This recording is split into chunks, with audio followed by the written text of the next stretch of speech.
Baby, এত late কেন আসো? কতবার বলেছি তাড়াতাড়ি এসো না।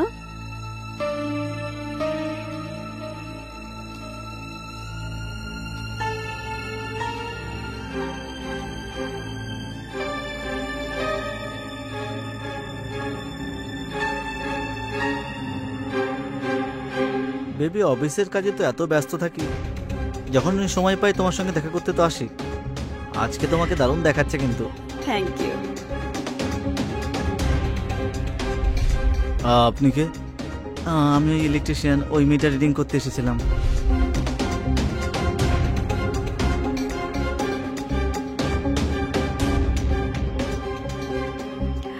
আচ্ছা বেবি, একটা কথা বলো, হ্যাঁ। তোমার স্পিড আগের থেকেই স্লো নাকি? স্লো? হুম। তুমি এখনো তো আমার স্পিড দেখোনি। আচ্ছা। বৌদি,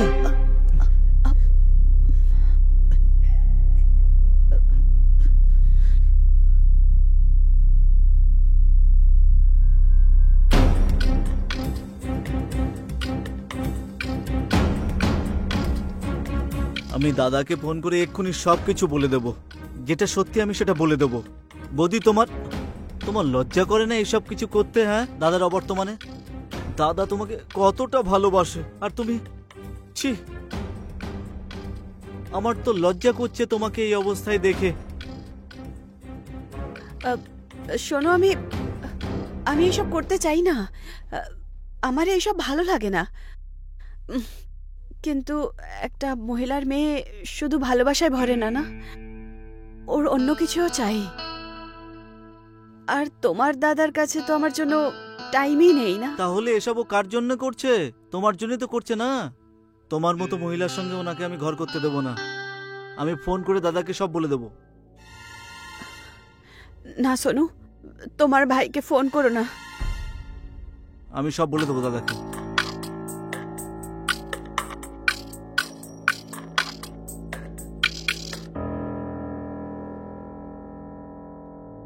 তোমার কি মনে হয় তুমি কল করবে আর তোমার ভাই তোমার কথাই বিশ্বাস করে নেবে?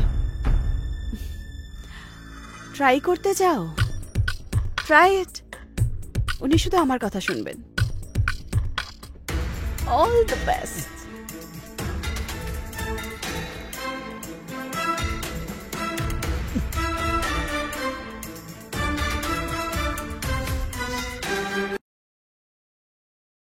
দাদা, কি হয়েছে শুনু? তুই ফোন করে কেন ডাকলি আমাকে? দাদা, ওই আমি বৌদির ব্যাপারে কিছু বলতে চাই। কি হয়েছে বৌদির? আরে কিছুই হয়নি বৌদির, কিন্তু কিন্তু দাদা তোমাকে ধোকা দিচ্ছে বৌদি। আমি দুবার ওনাকে একটা ছেলের সঙ্গে ধরেছি, তাও আবার হাতে নাতে। তোর মাথা খারাপ হয়ে গেছে নাকি সোনু? আমি মিথ্যে কথা বলছি না দাদা, আমি দিব্যি করে খেয়ে বলছি। পাগল হয়ে গেছিস নাকি? তুই তোর বৌদির নামে এরকম এত নোংরা কথা বলছিস? কোথায় প্রিয়া? প্রিয়া, দীপক, এসো প্রিয়া। তুমি এসে গেছো। হ্যাঁ, কি হয়েছে প্রিয়া? কি হয়েছে? হয়েছেটা কি? তুমি তো শুধু ওরই কথা শুনবে না, ইস, ভাই তো তোমার না। আমি তো বাইরের মেয়ে। এরকম কথা নয় প্রিয়া। কি হয়েছে প্রিয়া? কি হয়েছে? এই যে তোমার নোংরা ভাই না, ওকে আমি নিজের বাচ্চার মতো ভালোবাসতাম। আর জানো, রোজ রোজ মিথ্যে কথা বলে না টাকা নিয়ে যায়। আর আজ তো 50,000 টাকা চাইলো নতুন ফোনের জন্য। আমি না করে দিলাম। ও কি বলছে তোর ব্যাপারে? দাদা, বৌদি মিথ্যে কথা বলছে, আমি এরকম কিছুই বলিনি। এই সব কিছু মন গড়ন কথাবার্তা। আমি এরকম কখনো ওনার সঙ্গে এরকম কথা বলিনি। আমি যেটা বলছি সেটাই সত্যি দাদা, প্লিজ বিশ্বাস করো। তুমি আমার কথা বিশ্বাস করো প্লিজ দাদা। আমি যখনই বারণ করলাম না, বললো যে আমি দাদাকে বলে দেব যে তুমি একটা ক্যারেক্টারলেস মহিলা। দাদা, আমি সত্যি কথা বলছি, ও হলো ক্যারেক্টারলেস মহিলা। নোংরা নীচ ছেলে কোথাকার। নিজের শখ পূরণ করার জন্য তুই আমার স্ত্রীর ওপর আঙুল তুলছিস? হ্যাঁ, আরে তোর জন্য আমি কি করিনি আজ অব্দি?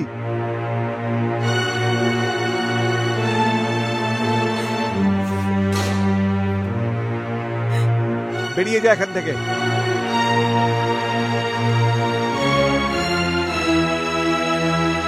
শোনু, আমি তোকে শেষ সুযোগ দিচ্ছি।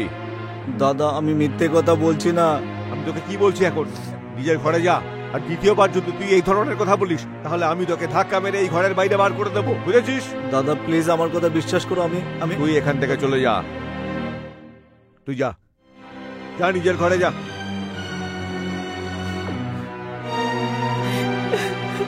না, প্রিয়া, আমি আছি না, কোনো চিন্তা নেই।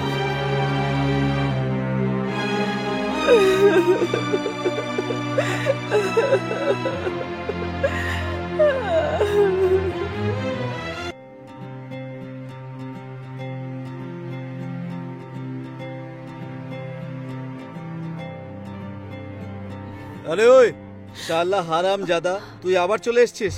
তুই বুঝতে পারছিস না? বেরো এখান থেকে। সোনু, ও কোথাও যাবে না। আরে ওনার কোনো সমস্যা হচ্ছে না, তাহলে তুই কি আমাকে বাড়ি থেকে বের করতে বলছিস? তুই বেরো এখান থেকে। রঞ্জন, তুমি এখন যাও, ওর সাথে আমি পরে কথা বলে নিচ্ছি। আর হ্যাঁ, তাড়াতাড়ি দেখা হবে। বাই। আমি দাদাকে ফোন করে এক্ষুনি সব বলছি, সব বলে দেবো। আচ্ছা বলো, আমিও দেখি আসলে তুমি আমার কতটা খারাপ করতে পারো। হ্যালো দাদা। হ্যালো। তুমি এক্ষুনি বাড়িতে ফিরে এসো। টুনু না क्या? না ওই বৌদি। কি হয়েছে বৌদি? আর তুমি বাড়িতে এসো, তোমাকে সবকিছু বলবো। তুমি বাড়িতে এসো, তাড়াতাড়ি ফিরে এসো। ঠিক আছে। হ্যাঁ বলে দিলে? হ্যাঁ বলে দিলাম। হয়ে গেছে। All the best.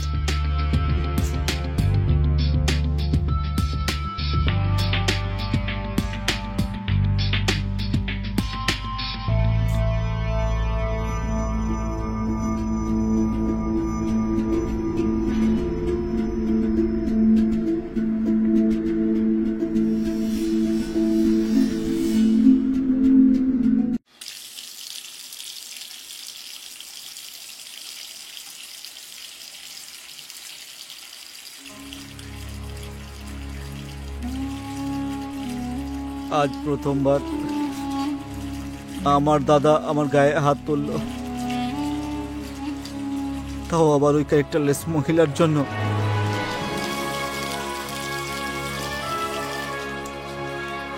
আমি আমার দাদাকে ওই মহিলার হাত থেকে বাঁচিয়েই ছাড়ব। আমি নিজেকে অবশ্যই সঠিক প্রমাণ করব।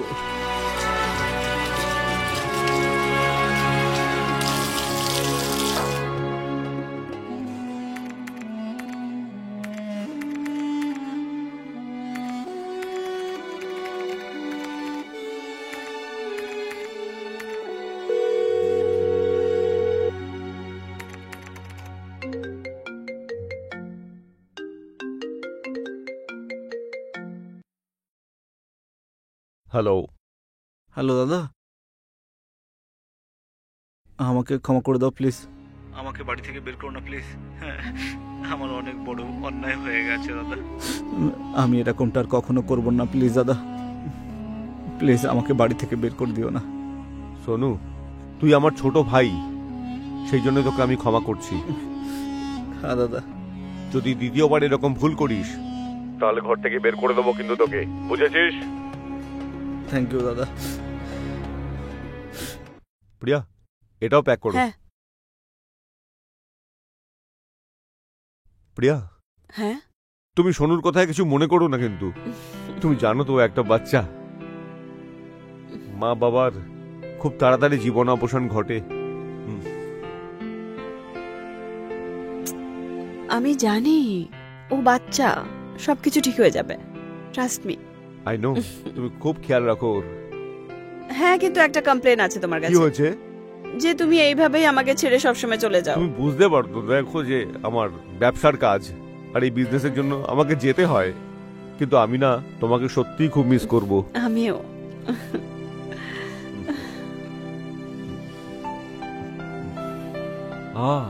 I love you. I love you too. না ছাড়ো, এখন যাওয়া যাক, ফ্লাইটের টাইম হ্যাঁ। হয়ে গেছে না।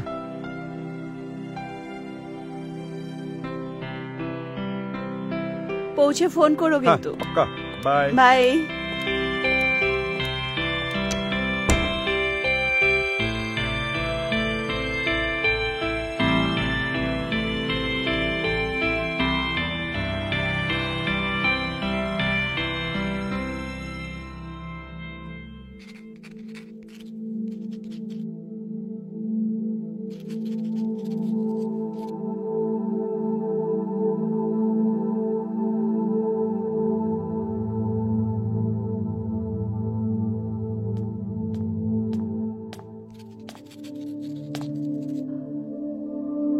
দেখলে, তোমার ভাই আবার আজকে ব্যাঙ্গালোর চলে গেল।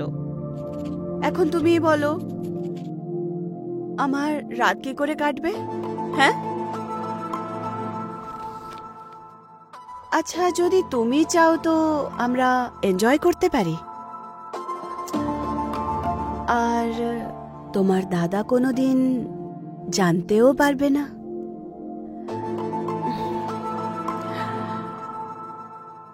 মনে হয় তুমিও তোমার দাদার মতোই ঠান্ডা একেবারে।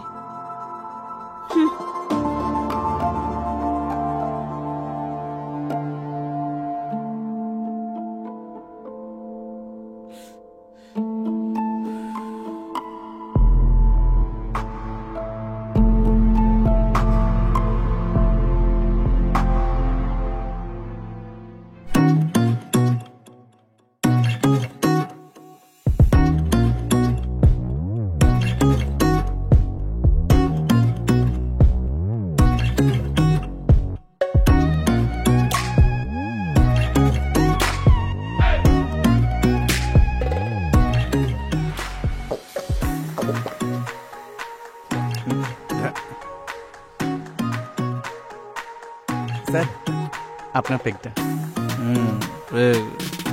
Thank you.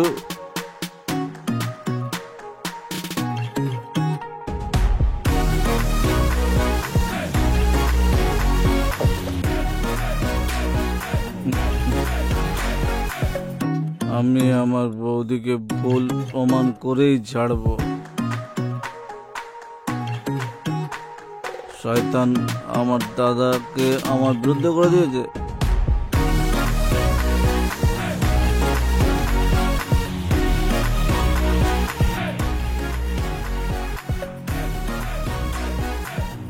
আমার উপর লাইন মারছে শালি।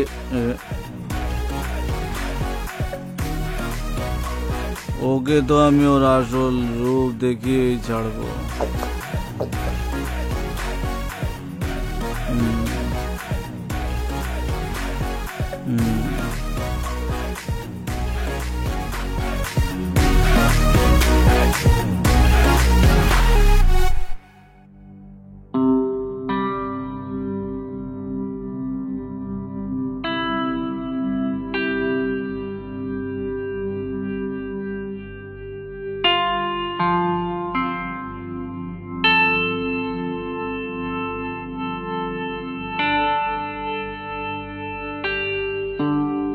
বৌদি, তোমার সঙ্গে কিছু কথা বলতে চাই। বলো। আমি শুধু এটাই বলতে চাই যে যে আসতে একটু দেরি হয়ে গেল। না, সেরকমটা না।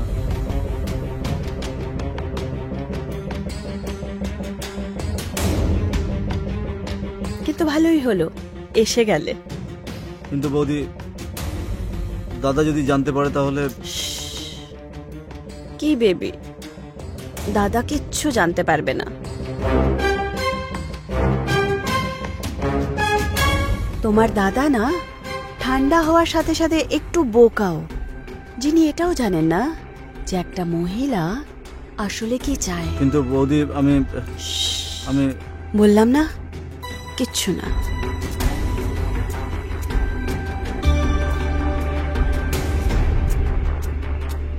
এটা যদি আগেই ভেবে নিতে তাহলে আমরা অনেক দিন ধরে এনজয় করতে পারতাম, বুঝলে? এখন জাস্ট ফিল দ্য মোমেন্ট। কিন্তু বৌদি,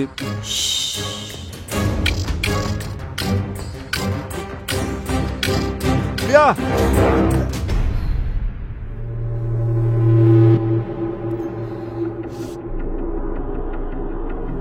আমার সাথে জোর করছিল সব, ওই করছিল সব। প্রিয়া, তুমি এত নোংরা মেয়ে আমি কোনোদিন জীবনেও ভাবিনি। না দীপক, চলো। দীপক, দীপক প্লিজ আমার কথা তো শোনো। কিচ্ছু শুনতে চাই না। তোমার জন্যই আমি আমার নিজের ছোট ভাইকে সন্দেহ করেছি। ও তো সঠিক সময়ে এসে আমার চোখ খুলে দিয়েছে। তারপরে আমরা দুজনে মিলে ব্যাঙ্গালোর যাবার প্ল্যান করেছিলাম।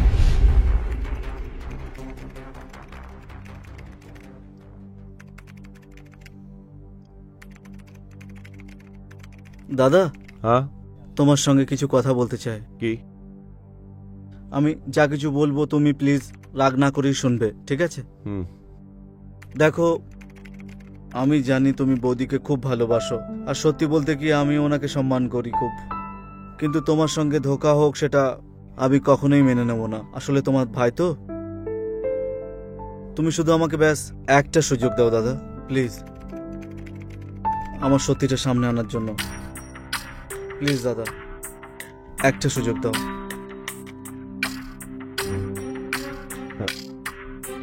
ঠিক আছে, শোনো,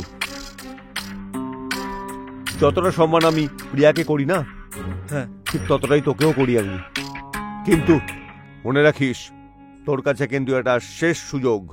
এরপরে বাস তুই নিজেই ভেবে নে। হ্যাঁ দাদা, যদি আমি ফেল হয়ে যাই তাহলে আমাকে তুমি বাড়ি থেকে তাড়িয়ে দিও।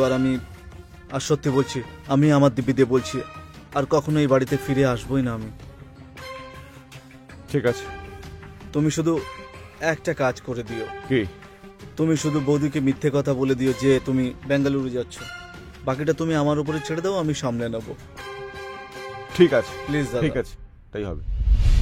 আরে তোমার মতো মহিলা শুধু আমার সঙ্গে কেন, গোটা আমার পরিবারের সঙ্গে তুমি মিশতে পারবে না। দেখতেও চাই না তোমাকে। আর তোমাকে দেখে আমার নিজের মনে প্রচন্ড ঘৃণা আসে। আমাকে আমি ক্ষমা করে কোনো কিচ্ছু বুঝতে চাই না। দীপক, আমাকে ক্ষমা করে দাও। ক্ষমা? তুমি আমার কাছে ক্ষমার যোগ্য নয়। ক্ষমা করার মানে বোঝো তুমি? হ্যাঁ, তা তোমাকে আমি কতটা ভালোবাসতাম, তোমার জন্য প্রাণ দিতে পারতাম। বেরিয়ে যাও, আমি তোমার মুখটা পর্যন্ত দেখতে চাই না। দীপক প্লিজ আমাকে ক্ষমা।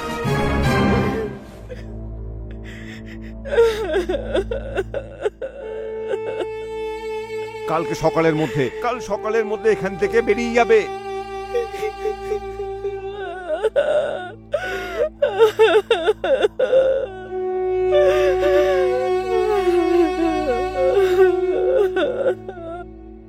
আর শোনো, আমার কাছে তুমি মরে গেছো।